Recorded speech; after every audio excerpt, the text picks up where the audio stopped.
Hello everyone, welcome to class. इस video में बात करने वाले हैं रेलवे ग्रुप डी का मेडिकल स्टैंडर्ड के बारे में। जो रेलवे ग्रुप डी का एग्ज़ाम हुआ है उसका जो आपको आंसर की जारी करने के बाद काफ़ी ज़्यादा टाइम हो गया है, तो अब जो है ज़्यादा डिले नहीं करेगा रेलवेज। मतलब विद इन 15 डेज़ आपका रिजल्ट श्योर है कि आ जाएगा।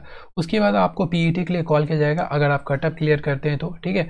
और पीईटी के बाद बहुत कम ही समय आपको मिलेगा मेडिकल के लिए, और उसके बाद डॉक्यूमेंट वेरिफिकेशन के लिए।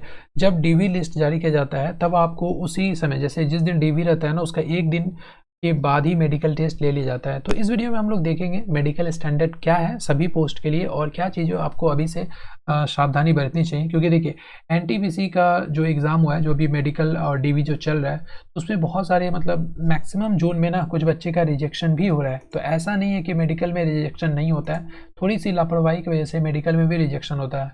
और मेडिकल एक ऐसा स्टेज होता है रेलवे के एग्ज़ाम में जहाँ पे आप फेल होते हैं, अनफिट होते हैं, तो फिर आप पूरे दौर से बाहर हो जाते हैं, पूरा आपका मेहनत बेकार हो जाता है। ये देखिए, ये लास्ट स्टेज है और लास्ट स्टेज में जाके कोई भी नहीं चाहता कि फेल हो, बहुत ज़्यादा दुख होता है। तो देखते हैं मेडिकल स्टैंडर्ड क्या है। सबसे पहले देखिए, ये सब पोस्ट है, यहाँ पे लिखा हुआ आपको C1 B1, ठीक है। तो ये सब हम लोग देखते हैं थोड़ा सा कि A2 B2 ये सब स्टैंडर्ड है क्या। तो सबसे पहले अगर हम लोग बात करते हैं मेडिकल स्टैंडर्ड A2 का, ठीक है। तो देखिए यहाँ पे क्या लिखा हुआ है, physically fit in all respects. मतलब कि आपको जो ओवरऑल जो फिट होना चाहिए वो तो होना ही चाहिए आपको, ठीक है, क्योंकि हैंडीकैप के लिए फिर अलग ये है। उसके बाद यहाँ पे देखिए, अगर हम लोग विज़न का बात करते हैं, सबसे ज़्यादा टफ जो होता है वो मेडिकल जो होता है रेलवे का, वो विज़न से ही रिलेटेड होता है और विज़न में ही ज़्यादा बच्चे बाहर होते हैं। देखिए, डिस्टेंस विज़न यहाँ पे चाहिए आपको 6/9, ठीक है, without glasses. A2 medical standard में आपको ग्लास अलाउड नहीं है। अगर आप चश्मा पहनते हैं तो बिल्कुल भी आपको ये मेडिकल स्टैंडर्ड नहीं मिलने वाला है। A2 मेडिकल के दौर से बाहर हो जाइएगा, ठीक है। और इसके अब यहाँ पे कोई भी किसी भी तरह का फॉगिंग टेस्ट नहीं होता है। आपको नियर विज़न यहाँ पे क्या होना चाहिए, 0.6 विदाउट ग्लासेस, ठीक है। मतलब चश्मा का कोई यहाँ पे यूज़ ही नहीं है आपको A2 मेडिकल स्टैंडर्ड में। और कई बार जो है ना, बहुत ज़्यादा मोबाइल यूज़ से, सोशल मीडिया यूज़ से जो है ना, और की आँखों में बहुत असर होता है। तो मेडिकल के एग्ज़ाम के बाद अब 30 से 40 डेज़ जो बचेगा, चाहे भी आपको 20 डेज़ जो बचेगा, तो उसमें आप बिल्कुल भी ये सब का यूज़ ना करें, आँखों को पूरा अच्छे से आराम दें। देखिए, must pass test for colour vision. Colour vision में एकदम पास होना होगा, बाइनाकुलर विज़न होगा, नाइट विज़न होगा और मेसोपिक विज़न होगा। ये सारे टेस्ट में आपको एकदम अच्छे से पास करना होगा, तभी आपको A2 मेडिकल स्टैंडर्ड फिट दिया जाएगा, ठीक है।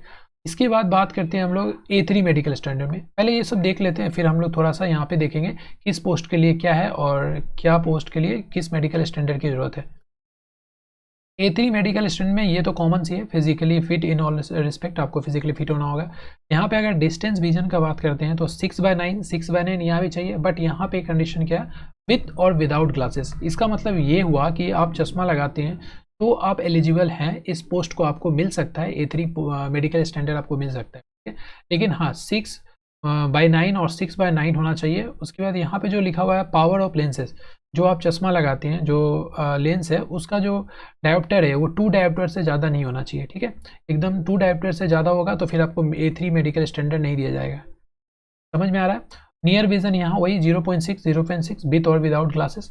A2 मेडिकल स्टैंडर्ड में क्या था, ग्लास बिल्कुल भी अलाउ नहीं था, यहाँ पे ग्लास अलाउ है। अगर आप चश्मा पहनते हैं तो भी आप इसको क्वालिफाई कर सकते हैं, आपको A3 मेडिकल स्टैंडर्ड दे दिया जाएगा अगर आपका विजन चश्मा लगाकर 6/9 और 6/9 है तो, ठीक है। अब यहाँ पे बात करें तो देखिए, यहाँ पे क्या लिखा हुआ है, must pass test for colour vision, binocular vision, night vision, mesopic vision. ये सब आपको पास होना बहुत ज़रूरी है, ठीक है, विद और विदाउट ग्लासेस यहाँ पे लिखा हुआ है।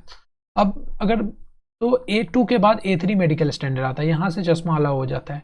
B3 का बात करते हैं, B3 मेडिकल स्टैंडर्ड का, तो ये तो पता ही है, physically fit in all respect, ठीक है।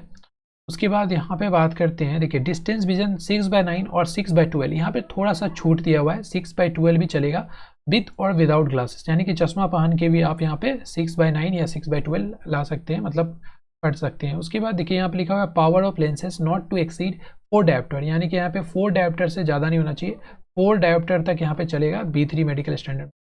उसके बाद सेम यहाँ नियर विजन वही है, 0.6 विद और विदाउट ग्लासेस। अगर आप चश्मा पहनते हैं तो आपको ये मिल सकता है, मतलब मिल जाएगा। व्हेन रीडिंग और क्लोज वर्क इज रिक्वायर्ड, ठीक है। देखिए, मतलब डिफरेंट पोस्ट है ना, तो डिफरेंट मेडिकल स्टैंडर्ड है, जैसे C1 है, B1 है, उस हिसाब से पहले ये समझते हैं, फिर हम लोग देखेंगे किस पोस्ट में किस स्टैंडर्ड की जरूरत है। Must pass test for colour vision, colour vision में पास होना होगा, बाइनोकुलर विजन में, नाइट विजन में, मेसोपिक विजन में, ये सारे टेस्ट आपको पास करना ही होगा। यहाँ पे अगर आपको थोड़ा सा प्रॉब्लम होता है तो शायद प्रॉब्लम हो सकता है, ठीक है। और 2 स्टैंडर्ड है यहाँ पे देखिए, B2 स्टैंडर्ड है, उसके बाद C1 स्टैंडर्ड है, फिर C2 स्टैंडर्ड है। B2 में क्या देखिए छूट दिया हुआ है, यहाँ पे डिस्टेंस विजन 6/9, 6/12 विद और विदाउट ग्लासेस, सेम यहाँ लिखा हुआ है। यहाँ पे क्या लिखा हुआ है आपको देखिए 0.6 नियर विजन है, विद और विदाउट ग्लासेस, चश्मा अलाउड है। उसके बाद देखिए must pass test for binocular vision, यहाँ पे सिर्फ एक टेस्ट लिया जाएगा बाइनोकुलर विजन, यानी कि आप ये बोल सकते हैं B2 मेडिकल स्टैंडर्ड में आपको colour vision, night vision, mesopic vision ये सब का टेस्ट नहीं होने वाला है, सिर्फ एक ही चीज़ का टेस्ट होगा, वो है आपको बाइनोकुलर विजन का, ठीक है, इसमें पास होना होगा। C2 का बात करते हैं, C1 मेडिकल स्टैंडर्ड का, तो यहाँ पे लिखे देखिए बहुत ज़्यादा छूट मिला हुआ है, 6/12 और 6/18 विथ और विदाउट ग्लासेस, मतलब जिसका पावर बहुत ज़्यादा है उसके लिए आपको C1 मेडिकल स्टैंडर्ड है, ठीक है।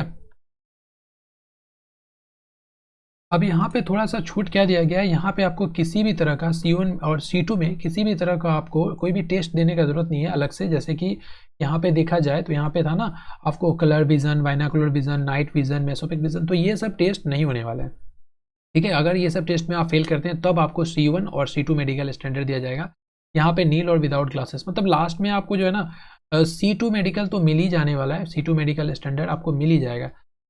उसके बाद क्या है, विद और विदाउट ग्लासेस, वेयर रीडिंग और क्लोज वर्क, ये तो होगा ही।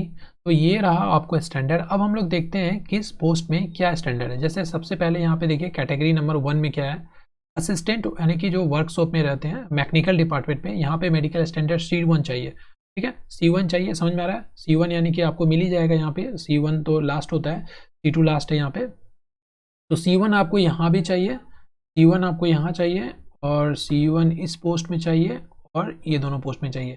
तो देखिए यहाँ पे आपको असिस्टेंट वर्कशॉप में C1 चाहिए, उसके बाद असिस्टेंट डिपोट स्टोर्स इसमें चाहिए, और यहाँ पे असिस्टेंट आपको अकाउंट यहाँ पे वर्कशॉप में चाहिए, उसके बाद असिस्टेंट वर्कशॉप यहाँ भी चाहिए। तो ये आपको C1 के लिए अगर आपको मेडिकल स्टैंडर्ड C1 मिलता है, ठीक है, C1 में फिट होते हैं, तो आपको ये 4 पोस्ट है जिसके लिए आप एलिजिबल है, बाकी जो पोस्ट है उसके लिए आप एलिजिबल नहीं हो सकते हैं, आपको नहीं मिलने वाला है, ठीक है। उसी तरह से B1 के लिए देखें, यहाँ पे असिस्टेंट ब्रीज इंजीनियरिंग डिपार्टमेंट में B1 का यहाँ पर है, मैकेनिकल में B1 का है, और मैकेनिकल यहाँ भी B1, यहाँ भी B1। अगर आप B1 में फिट होते हैं तो मतलब उसके नीचे सभी में फिट हो जाते हैं, ठीक है। तो B1 में अगर आप फिट हैं, ठीक है, तो सभी में फिट हैं, आपको जो है सारे पोस्ट के लिए आप एलिजिबल है। लेकिन जैसे आप C1 में फिट होते हैं तो देखिए इतना सारा आप जो है सिर्फ 4 पोस्ट के लिए एलिजिबल हैं, बाकी सारे पोस्ट आपको नहीं मिलने वाला है, ठीक है। मेडिकल इसीलिए बहुत ज़्यादा टफ होता है मेडिकल में। उसके बाद यहाँ पे A2 मेडिकल स्टैंडर्ड का बात करेंगे।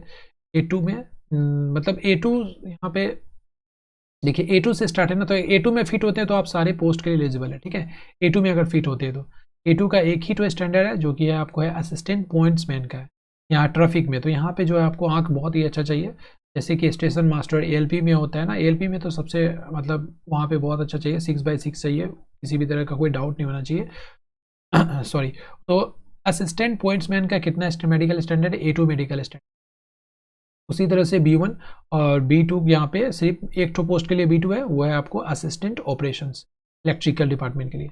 तो इस तरह से देखिए आपको देख सॉरी, तो मेडिकल स्टैंडर्ड भी आपको बहुत मतलब बना के रखना है, ठीक है। ज़्यादा आंखों का भी यूज़ ना करें, जितना ज़्यादा से ज़्यादा हो सके थोड़ा बहुत एक्सरसाइज करें और आंखों का देखभाल करें, क्योंकि आई विज़न में ही ना विज़न में ही आपको ज़्यादा मेडिकल अनफिट किया जाता है। अभी आप जो देख रहे होंगे NTPC का मेडिकल चल रहा है, काफ़ी जोन से जो है मेडिकल डिस्टेंस विज़न को लेकर जो है अनफिट किया गया है।